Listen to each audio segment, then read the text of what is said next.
우리가 살고 있는 이 시대에 많이 듣는 말이 아마 자유 그리고 평등이라는 말일 겁니다. 그런가 하면 또 하나 사회적으로 많이 듣는 말이 민주주의라는 말일 겁니다.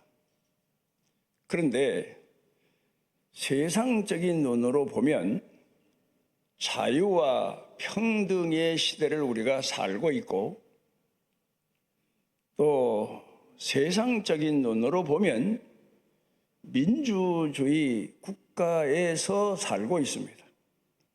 그러나 우리는 세상적인 눈으로 세상을 보고 세상을 분별하고 세상을 판단하는 사람들이 아닙니다. 하나님의 말씀인 성경을 통해서 세상을 보고 세상을 판단하는 그런 사람들입니다.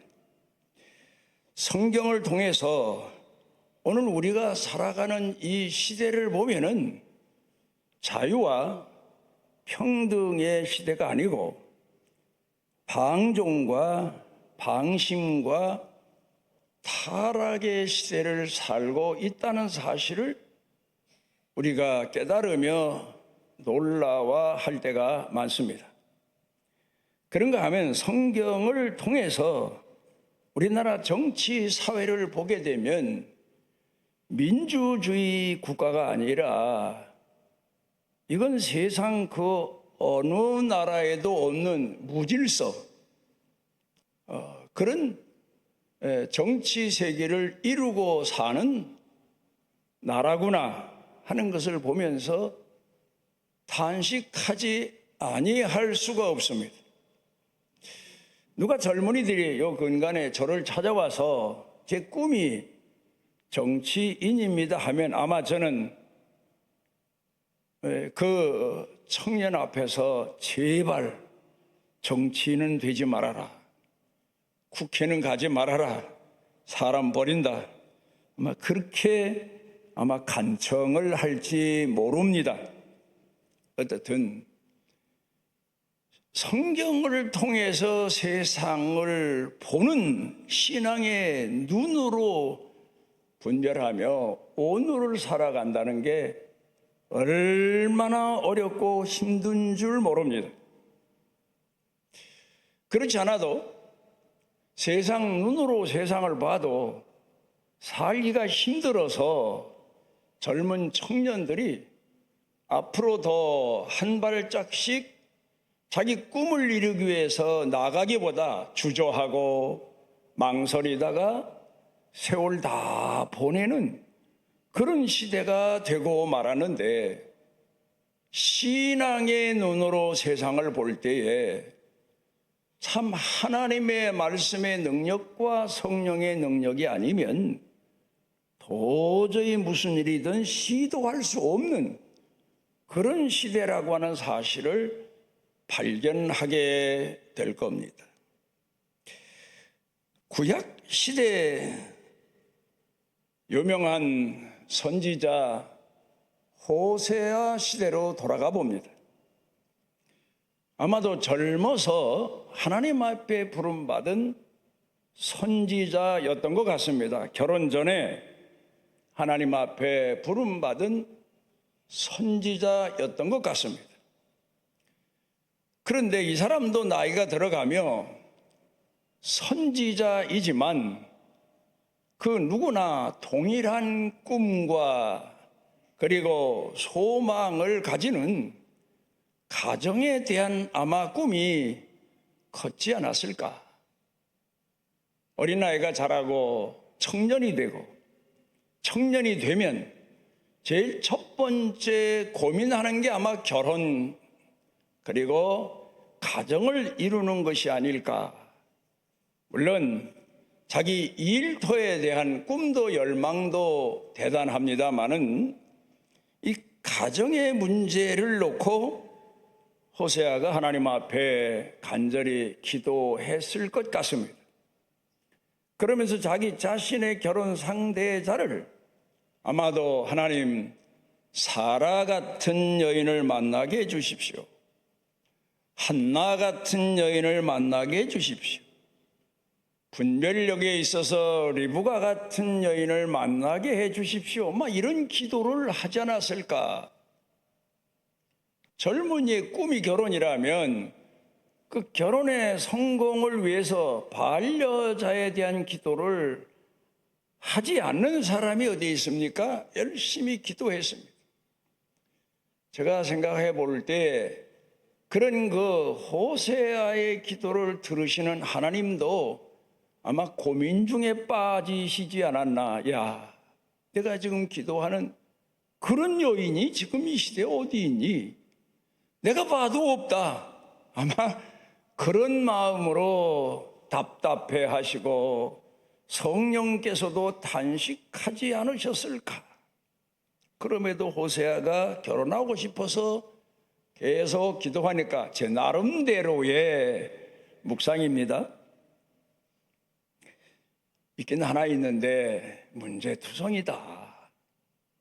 또 내가 볼 때에는 하나님만 아시는 비밀이 있습니다. 하나님께서 우리 예수 믿는 사람에게 어떤 지시를 하실 때에 그 비밀을 감추시고 나중에 가서야 알게 하시는 경우가 있어요. 저도 가끔 분명 하나님의 뜻인데 그 깊은 뜻은 모릅니다. 그리고 나섭니다. 그리고 나중에 다 이루어져 갈 때 비로소 아하, 이게 하나님의 뜻이구나, 그런 생각을 하고 깨달을 때가 많습니다. 여러분도 아마 그럴 거예요. 뭔가 이게 하나님의 뜻 같은데 하나님께서 그 마지막 비밀을 알려주지 않으신 때가 참 많죠. 그렇지만 믿음을 가지고 흠이하지만 하나님의 뜻인 줄 알고 열심히 살아가다 보면 넘어지기도 하고 지치기도 하고 포기할까 하는 생각도 하지만 그때마다 무릎 꿇고 기도해서 하나님의 뜻을 이루기 위해서 열심히 살다 보면 아하, 이래서 하나님께서 내게 이 길을 걷게 하셨고 일을 시작하게 하셨구나, 나중에서야 깨닫고 감사할 때가 참 많습니다. 아마도 하나님께서 호세아가 기도하는 결혼 대상자를 고멜로 정하시면서 그때까지 마지막까지 이 호세아가 견뎌낼 수 있을까? 물론 믿음을 붙잡아 주고 하나님께서 이끌어 주시고 위로해 주시지만 인간적으로 보면은 아무래도 힘들고 어려운 십자가의 길일 텐데 하시면서 그래도 마지막에 하나님의 뜻을 깨닫고 하나님께 감사할 그 비밀 한 가지를 하나 감춰 놓으시고 하나님께서 그 기도하는 호세아에게 디블라임의 딸 고멜과 결혼해라, 그렇게 말씀하지 않으셨을까? 오늘 신앙인으로서 결혼 생활을 하면서 가정을 지키는 분들, 오늘 신앙인으로서 일터에 나가서 그 일터에 충성하고 있는 분들, 또 일터를 만들기 위해서 혼신의 힘을 쏟아가며 자신의 삶을 불살러 가고 있는 분들, 하나님을 공경하는 교회요, 신앙생활이지만 평탄한 길이 아니라 시험이 있고 고비가 있고 문제가 있는 이런 나날을 살아가면서도 신앙으로 일관하고 자기 자신을 쳐서 복종케 하고 하나님께 충성을 구하는 그런 분들에게 오늘 본문의 말씀과 제가 드리는 말씀이 위로가 되고 치료가 되고 그리고 교훈이 되었으면 합니다. 디블라임의 딸 고멜, 디블라임이라고 하는 말은 우리로 말하면 건포도를 넣은 떡, 무화과를 넣은 떡, 이제 그런 이름입니다. 그런데 문제는 건포도를 넣은 떡이고 무화과를 넣은 떡이면 얼마나 맛있고 얼마나 좋은 떡입니까? 그런데 문제는 먹지 못할 떡이라는 말입니다. 아마도 우리가 추측해 볼 때, 제가 추측해 볼 때에 이 디블라임이라고 하는 이가 사회적인 명망을 가졌던 분이 아닐까. 그런데 사회적인 명망과는 달리 가까이 가서 사람을 대해 보니까 됨됨이가 안 돼 있는 거예요. 사람이 접근할 수도 없고 사귈 수도 없고 권세와 명분만 내세우는 그런 사람이 아닐까. 배가 고픈 사람이 떡을 보면 먹고 싶어서 가까이 다가가는데 이미 상했거나 쉬었거나 썩었거나 모양만 있지 먹을 수 없는 떡. 바로 고멜의 아버지가 그런 사람이었다. 그 말입니다.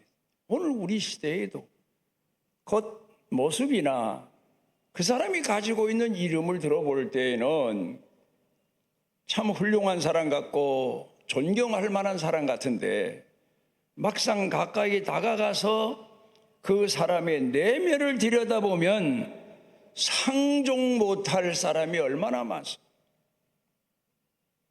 그런 사람의 딸 고멜, 그러니까 오늘로 말하면 방종하기 이를 데 없고 타락해서 누구든지 걷잡아 줄 수 없는 그런 여인입니다. 그런데 하나님께서 결혼하라고 하시니까 아마도 호세아가 데려다가 신앙의 길로 함께 가면서 이끌어주면 사람 되리라, 그런 스스로의 착각이죠. 그래서 하나님 말씀에 순종하는 의미도 있고, 그래 결혼을 하지 않았나. 그래 결혼을 하고 나니까 첫 아들을 낳게 됐는데 이스라엘이라는 이름입니다. 첫 아들 이스라엘이라고 하는 이름은 이스라엘에서 왕들이 가끔 찾는 휴양지, 그러니까 경치도 좋고 사람들에게 편안함을 주는 그런 소도시, 그런 이름입니다. 누구든지 첫 자식을 낳으면 기대감이 대단하지 않습니까? 딸이든지 아들이든지. 두 부부가 결혼해서 살다가 첫 아이를 얻으면 얼마나 기쁘고 감격스러웠겠습니까? 세상을 얻은 것처럼. 그래 큰 기대감을 가지고 이 아이를 키우는데 이 아이가 기대감에 못 미칠 정도가 아닙니다.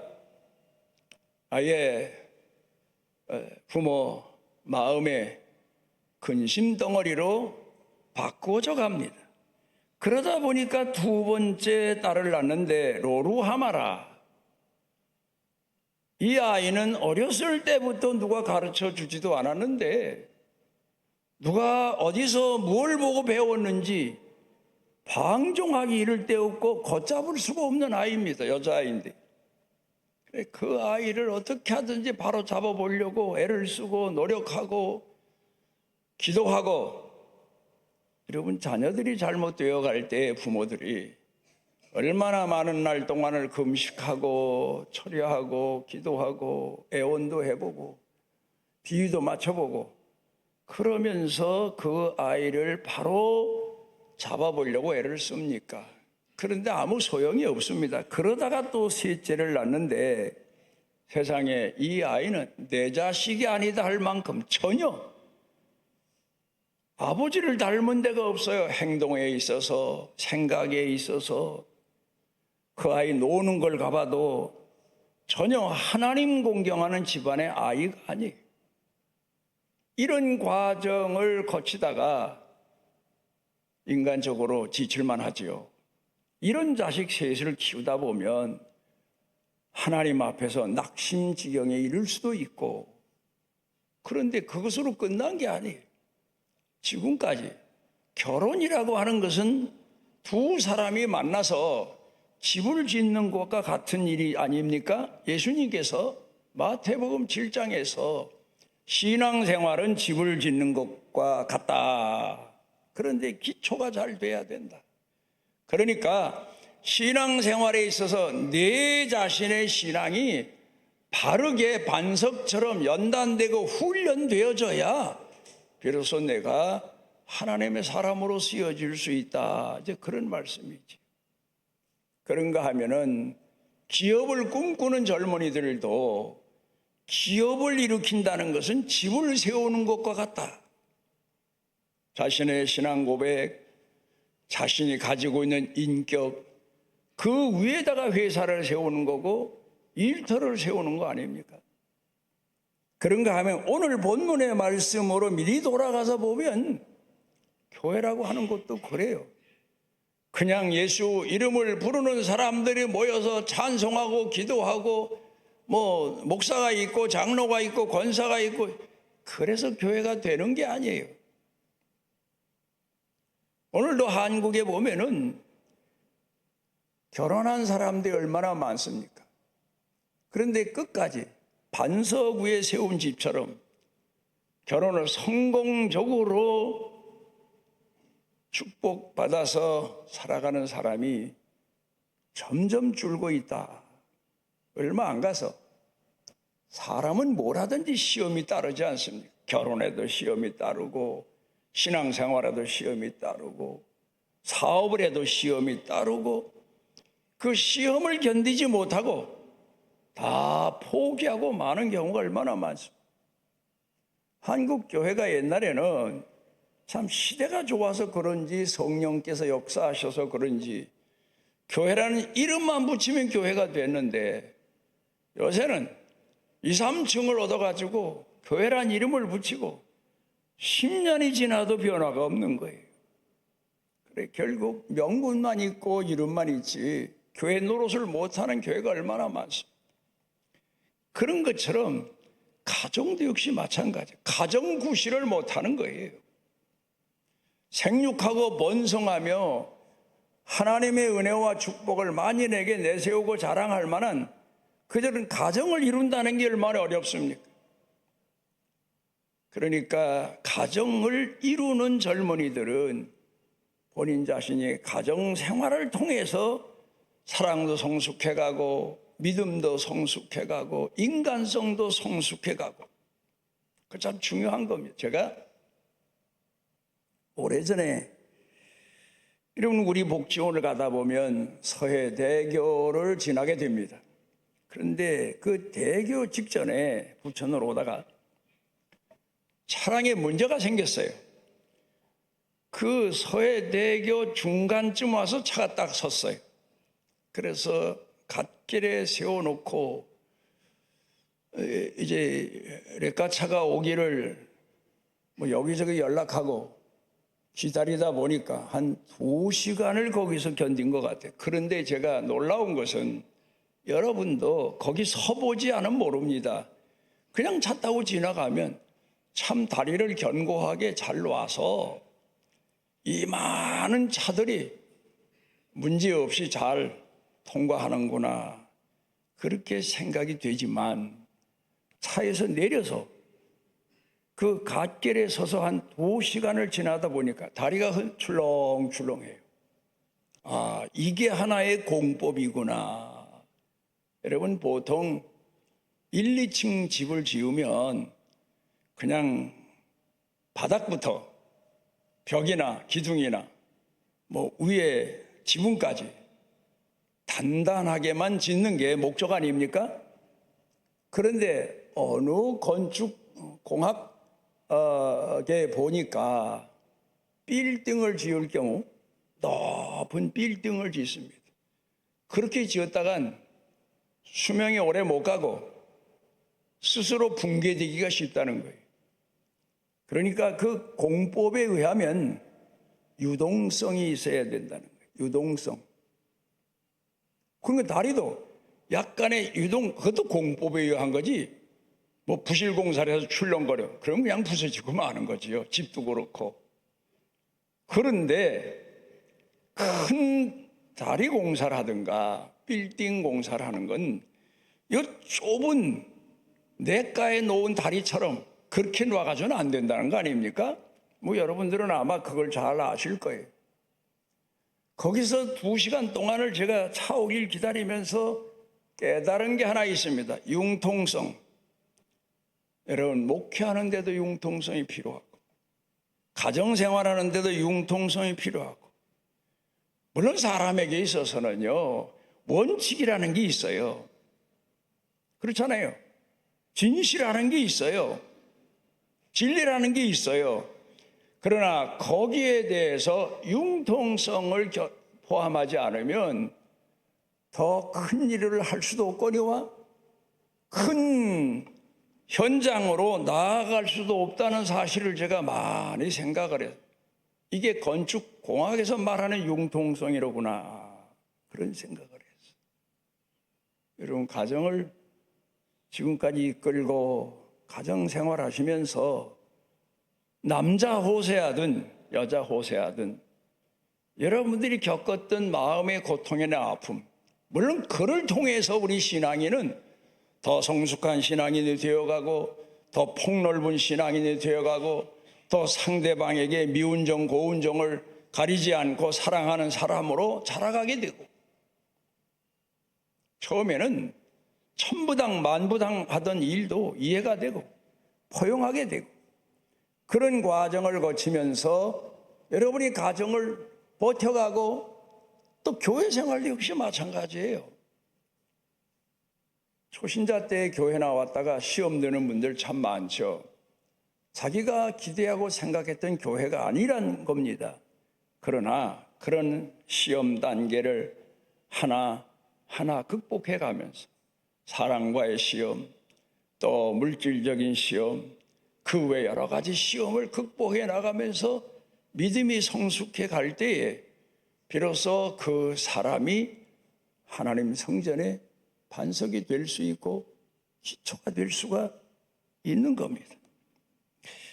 그래, 그렇게 해서 가정을 지켜왔는데 거기에 대한 보상이나 아니면 그가 고생하던 마음고생이 점점 줄어드는 게 아니라 이제는 언약을 맺고 결혼 생활을 지금까지 함께 해왔던 아내 되는 고멜이 집안을 뛰쳐나가고 맙니다.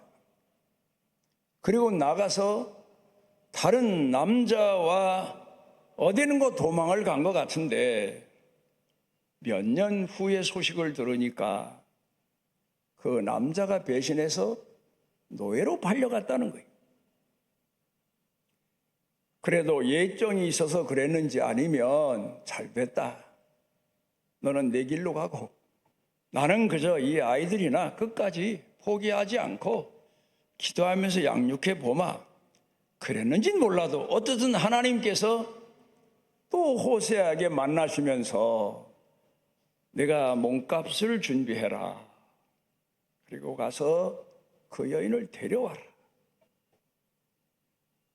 그 말씀에 순종합니다. 그리고 데려옵니다.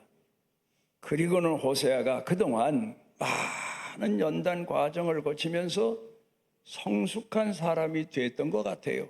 옛날 같으면 너 그럼 나 이런다, 이런 식으로 너하고 나하고 같이 생활할 수 있겠냐, 자식 키울 수 있겠냐, 가정이 어떤 곳인데 하고 그 여인을 아마 내쳤을지 모르는데, 호세아가 마지막엔 그 고멜이란 여인에게 내가 너를 더 사랑하마, 내가 옛날에 너를 향한 사랑이 미숙했던 것 같다, 진심 어린 마음을 다해서 너를 사랑하마, 너도 나를 사랑하고 우리 다시 시작하자, 그런 의미로 호세아서를 기록하게 하신 걸 보게 되면, 물론 그 아내가 탕자처럼 자기 죄를 깨닫고 스스로 회개하고 은근히 기다리는 아버지 집으로 돌아왔다면 모르는데 그것도 아니었지 않습니까? 돌아올 수 있는 여건도 아니었어요.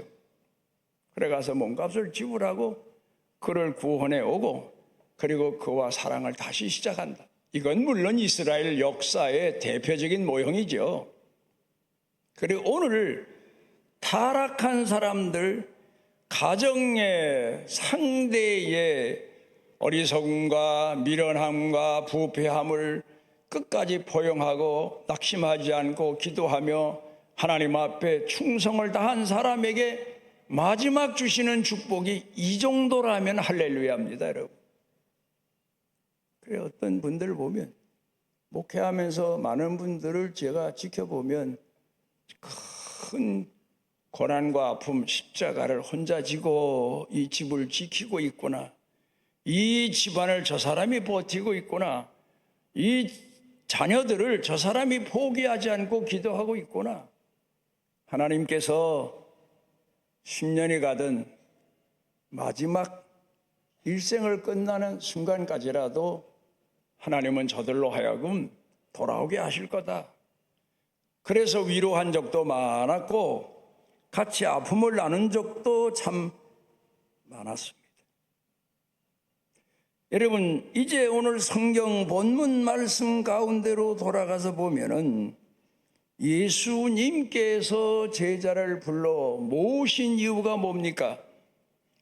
예수님이 이 땅에 오신 목적이 뭡니까? 여러 가지 내용을 포함해서 말할 수 있지만 옛 것을 버리시고 새로운 것을 만들어서 복음을 전파하시기 위해 오신 거예요. 그러니까 예루살렘이 돌 위에 돌 하나도 남지 않도록 하나님은 그 성전을 버리시고 피로 값주고 사신 예수 그리스도의 교회를 통해서 세상 곳곳에 복음을 전하시기 위해서 계획해 놓으신 겁니다.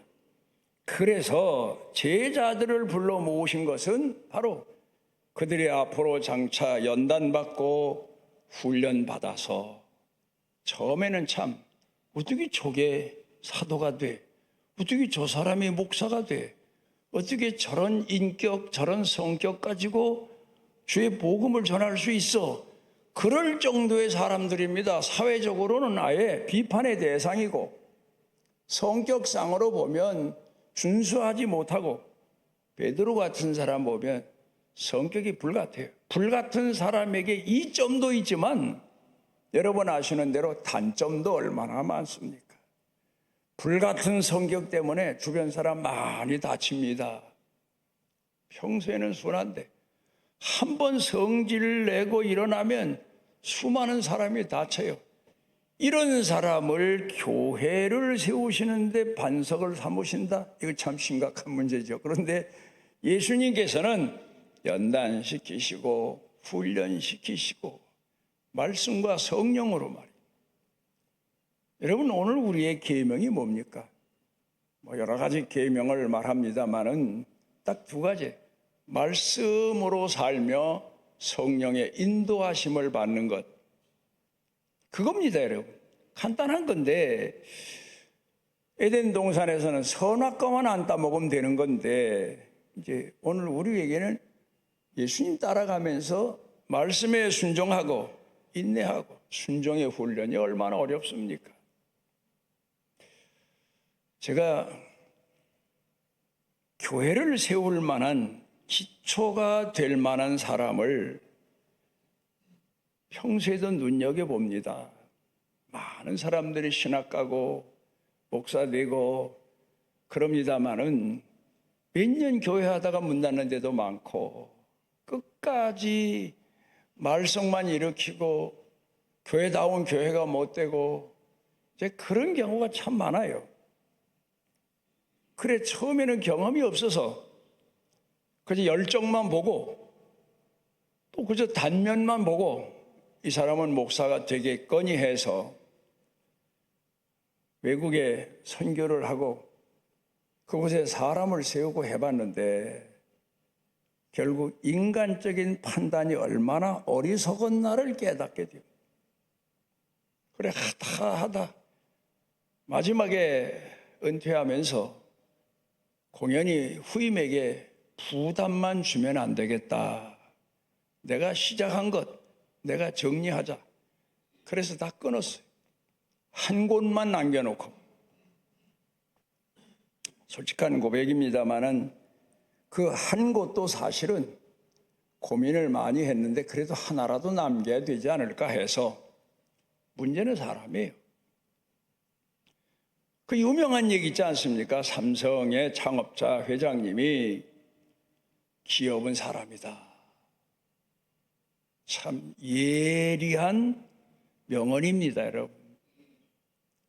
가정도 사람이에요. 집도 사람이에요. 사람 하나 잘 들어오고 사람 하나 잘못 들어와서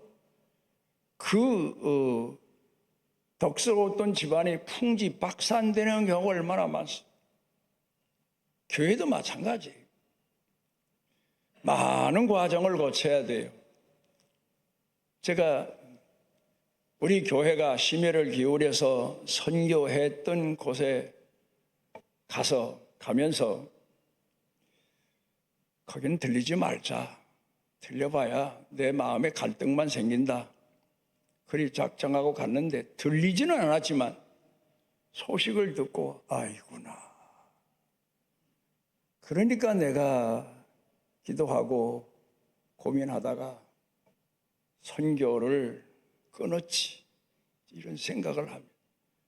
그러니까 교회에 있던 자리를 옆으로 차 타고 지나갔는데 설명을 들어보니까 그 교회를 세울 때 얼마나 우리 교회가 열정적으로 후원을 했습니까? 근데 문제는 사람이에요.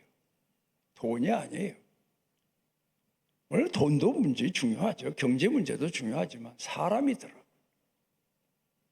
사람이 안 되고 나니까 결국 그 교회를 제가 포기하다시피 해서 더 이상 뻔히 알면서 목회자로서 속아줄 수가 없고 후원할 수가 없어서 결단을 내렸더니 다른 교회들이 아마 돌보고 한국에서 그런 교회 찾는 사람도 또 많대요. 근데 남이 버린 거 여러분도 아시잖아요. 남이 버린 거 주워 봐야 그거 쓸모 있는 거 아니더라고. 근데 안타까운 건 그 자리를 팔았대요. 그런데 다른 사람이 샀는데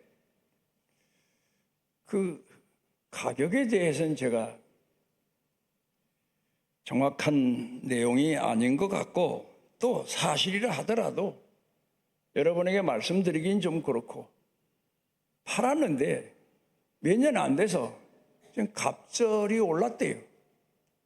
그래서 어마어마한 가격에 그 땅을 가진 소유자가 소유하고 있다는 거예요. 기가 막힌 일이죠.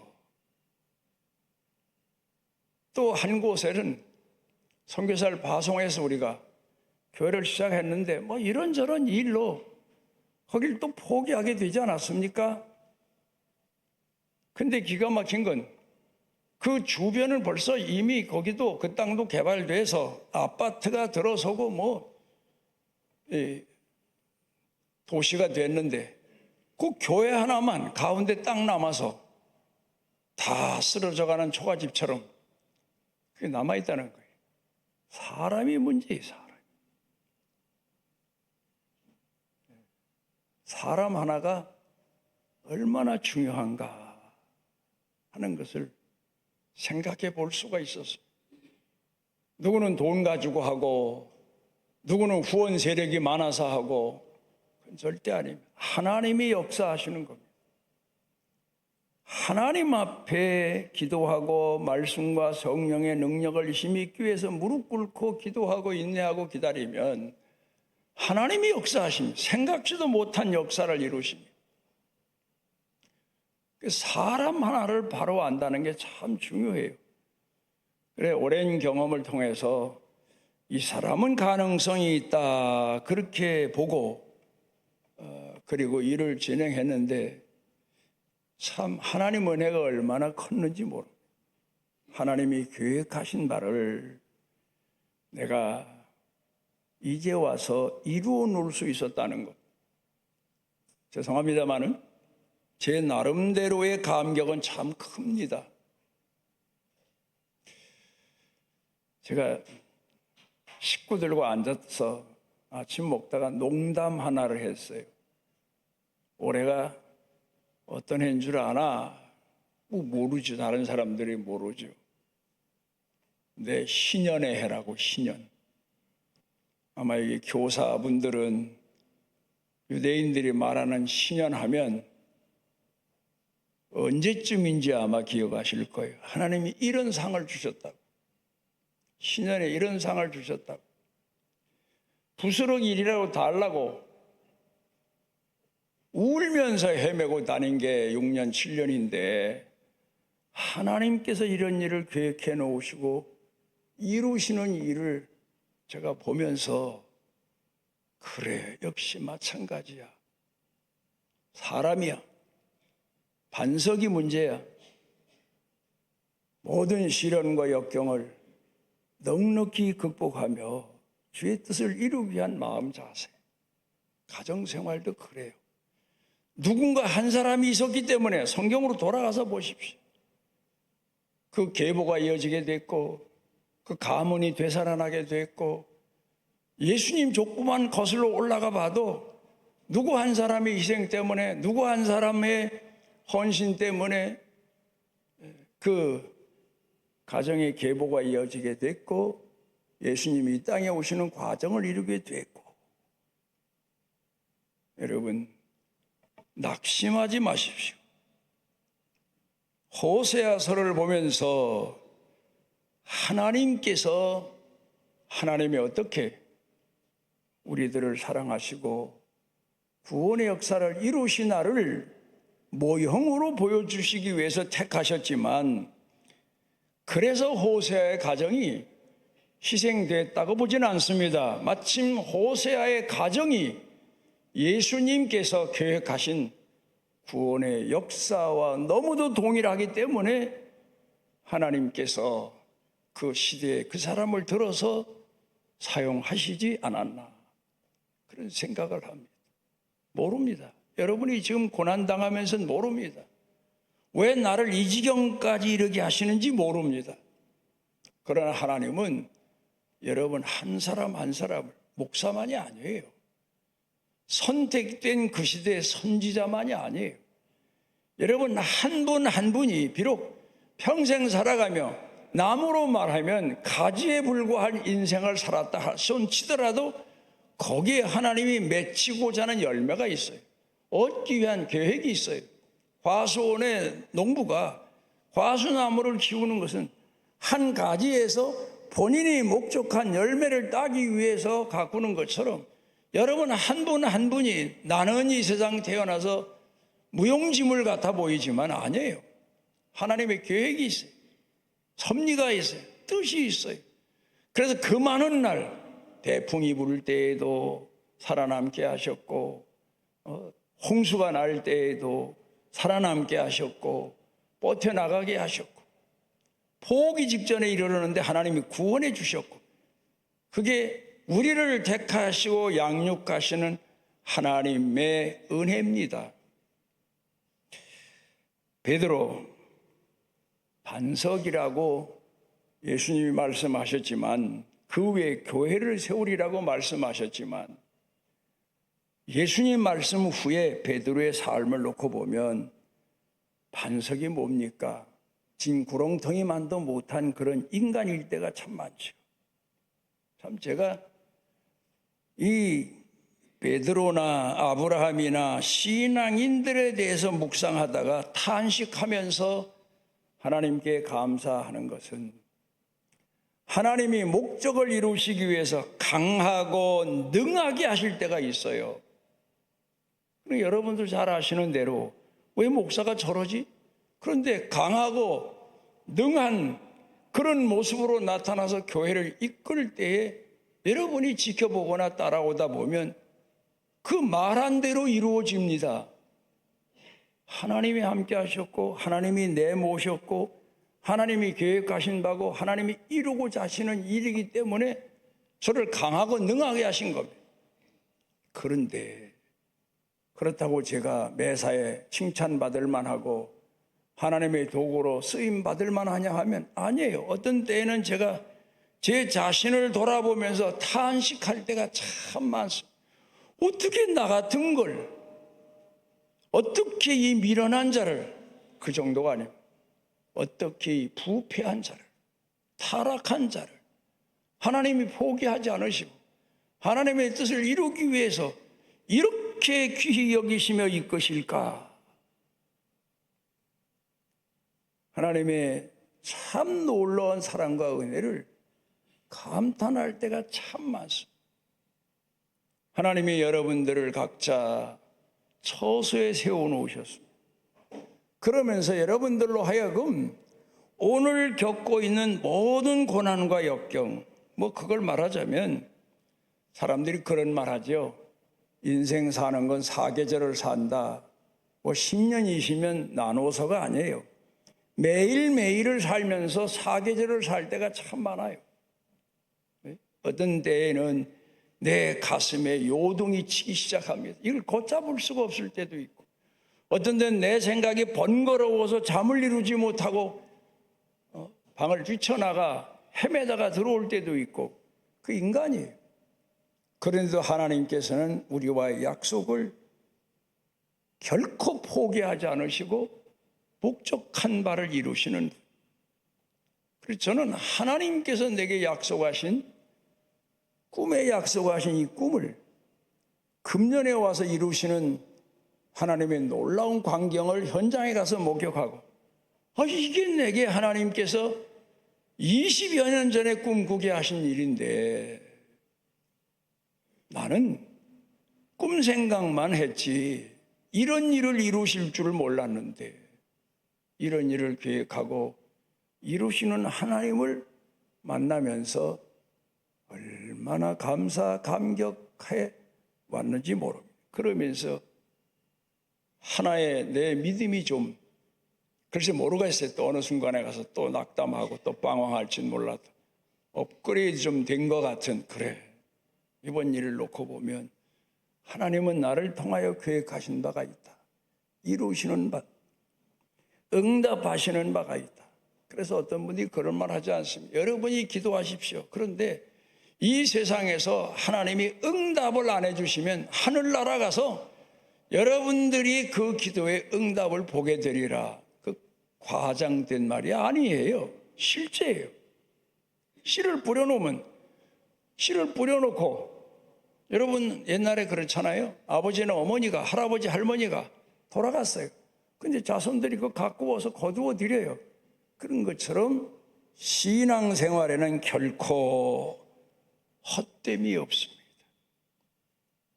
그러니까 낙심하지 마시고 여러분을 통해서 뭔가 이루시기 위해 하나님이 여러분을 반석 같은 믿음의 사람으로 훈련시키고 계시다는 사실을 잊지 마십시오. 뭔가 쟁반이 있어야 음식을 담고 반석이 있어야 그 위에 기둥을 세우고 집을 세우는 것처럼 여러분 자신의 연단 훈련 기간을 하나님은 정하고 계시고 목적이 있으셔서 이끄시고 계심을 결코 잊지 마시고 믿음 포기하지 않고 인내하며 감사하며 마지막까지 승리의 자리에 오를 수 있는 여러분 되시기를 바랍니다. 우리를 지극히 사랑하시는 하나님, 우리가 깨닫지 못해서 우리를 사랑하셔서 이끄시는 연단의 길임에도 낙담하고 불평하고 하나님 여호와를 망령되이 걸을 때가 참으로 많습니다. 그럼에도 우리를 포기하지 아니하시고 목적하신 바를 우리를 통해서 이루시는 아버지 하나님, 이전에 거하는 모든 주의 일꾼들마다 가정생활하며 낙심하지 않게 해주시고 일터에서 낙심하지 않게 해주시고 몸된 교회를 섬기면서 시험 들거나 낙심하지 아니하도록 붙들어 주시옵소서. 예수님 이름으로 기도드리옵나이다.